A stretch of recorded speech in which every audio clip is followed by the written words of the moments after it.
హైడ్రాపై CM Revanth చేసిన వ్యాఖ్యలకు KTR counter ఇచ్చారు. హైడ్రా పేరుతో విధ్వంసం చేస్తున్నారని ఫైర్ అయ్యారు. హైడ్రా టచ్ చేసేది కేవలం పేదల ఇళ్లనని కేటీఆర్ అన్నారు. తమ ప్రభుత్వం రాగానే హైడ్రాను బంగాళాఖాతంలో కలిపేస్తామన్నారు.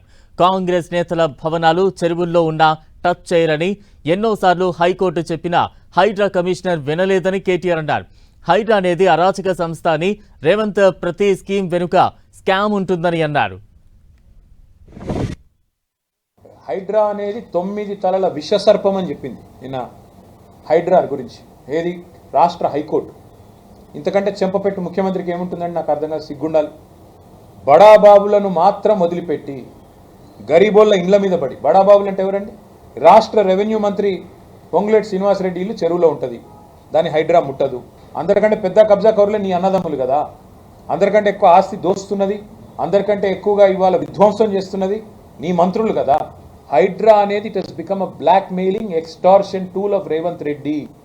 ఖచ్చితంగా అందుకే మా గవర్నమెంట్ వచ్చిన మొదటి రోజే నిన్న హైకోర్టు చెప్పిన విధంగా దాన్ని ఎత్తి బంగాళాఖాతంలో పాడేసే బాధ్యత మా.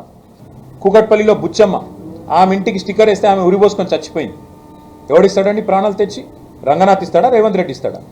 ఏం మాట్లాడుతున్నారు? సిగ్గుండాల. హైకోర్టు 65 సార్లు కంటెంప్ట్ ఆఫ్ కోర్ట్ ఒక అధికారి మీద చరిత్రలో ఎప్పుడైనా ఉందా? 65 సార్లు హైకోర్టు చెప్పినా కూడా నువ్వు వినవంటే ఇంక నువ్వు ఎవడు చెప్తుంటావు? నేనే రాజు, నేనే మంత్రి, నేను హిట్లరు అని చెప్పి నీది నువ్వు అనుకోని హిట్లర్కు ఇష్టమైన పదం HYDRAA. I demolished like anything. Iran, Israel మాదిరిగా నేను శీతలావస్థలోకి మొత్తం హైదరాబాద్ని తీసుకొని పోతున్నా. ఇదా రాజకీయం? ఇదా ఒక ముఖ్యమంత్రి చేయాల్సిన పని? హైడ్రా నువ్వు చెప్పినట్టు రిఫార్మ్స్, సంస్కరణ అయితే ఎందుకు నీ అన్న ఇల్లు కూలగొట్టట్లేదు? నీ అన్నకు హైకోర్టు స్టే ఉందని నువ్వు చెప్తావు. హైకోర్టు స్టే ఉన్న వేరే వాళ్ళ ఇల్లు ఎందుకు కూలగొడుతున్నావు? మరి వేరే వాళ్ళు కాగితాలు చూపెడుతున్నారు కదా, అయ్యా మాకు స్టే ఉందంటే ఆ కోర్టు పేపర్ అని గిరాటేస్తున్నారు, పక్కకు వారేస్తున్నారు. ఒకటి కాదు కదా, ఎన్ని వేల ఇండ్లు కూలగొట్టారు మీరు? ఎంతమందిని బెదిరించి డబ్బులు వసూలు చేస్తుంది హైడ్రా తెలవదారు. బిల్డర్లందరినీ బెదిరించి వాళ్ళ దగ్గర ఆర్ఆర్ ట్యాక్స్ వసూలు చేస్తున్న మాట వాస్తవం కాదా? ఒక్కొక్క బిల్డర్ దగ్గర ఇవాళ స్క్వేర్ ఫీట్కి 200 రూపాయలు తోలు తీసి వసూలు చేస్తున్న మాట వాస్తవం కాదా? వాళ్ళు వినకపోతే హైడ్రాను వాళ్ళ మీద గుసిగొలుపుతున్న మాట వాస్తవం కాదా? హైడ్రా అనేది ఒక వేట కుక్కలాగా మారింది రేవంత్ రెడ్డికి. ఆ వేట కుక్కను పంపించి దాన్ని పెట్టుకొని బ్లాక్మెయిల్ చేసి డబ్బులు దండుకోవడం, అందులో కొంత వాటా రాహుల్ గాంధీకి, కొంత బీజేపీకి ఇవ్వడం. అదే కదా నువ్వు చేసేది. న్యాయమూర్తులు చెప్పినా, రాష్ట్ర హైకోర్టు చెప్పినా ఎంత పొగరు మీకు నాకు అర్థం కాదు. రాష్ట్ర హైకోర్టు చెప్పి 24 గంటలైంది, ఇంకా అధికారిని కొనసాగించవచ్చా? ఏమన్నా అసలు ముఖ్యమంత్రి గారికి ఏమైనా ఉందా ఇంగితం?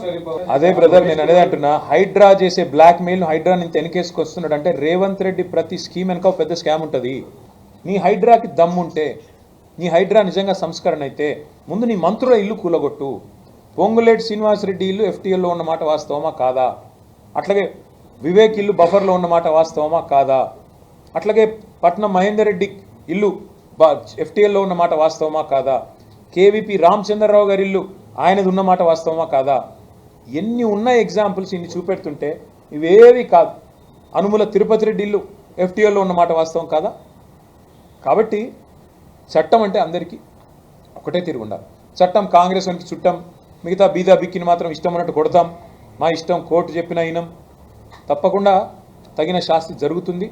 రేవంత్ రెడ్డి గారి తల బిరుసుకు, ఆయన అహంకారానికి సమాధానం ప్రజలకు చెప్తారు.